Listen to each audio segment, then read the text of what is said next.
Hey guys, how's everything going? This is JSer. In the previous video, we've covered this new syntax called do expression, which is an elegant way to replace IIFE and nested ternaries.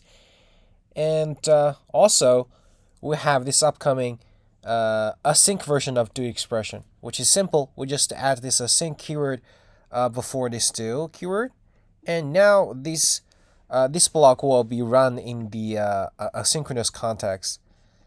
Let's just jump straight to the example here. So here we have two async do expression, and in these two, because it's a synchronous context, we could use this await keyword.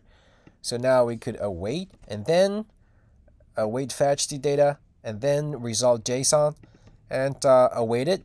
It will generate the result because this is the last statement. It's equals to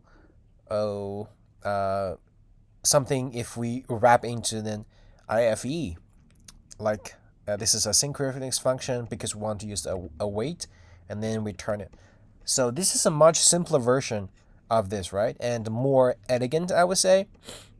Remember, I write this a lot because in React use effect, like use effect, if we want to use some do some asynchronous job in this use effect, we need to wrap it, right? Because React doesn't allow us to just use the asynchronous function as the argument. We need to use this IIFE to wrap the async function to achieve something we want to do. And with this, it will be much easier. I think it will help us to write easier code. And yeah, this is a very good example. And if we go to the proposal, I think nothing is particularly special.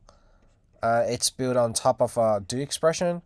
The motivation is currently the boundary between synchronous and asynchronous code requires defining and invoking an async function.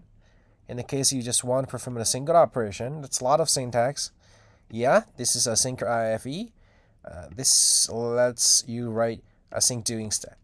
Well, this is the same example as we've covered, and this one is something we could write at top of level of a script, async do. Yeah,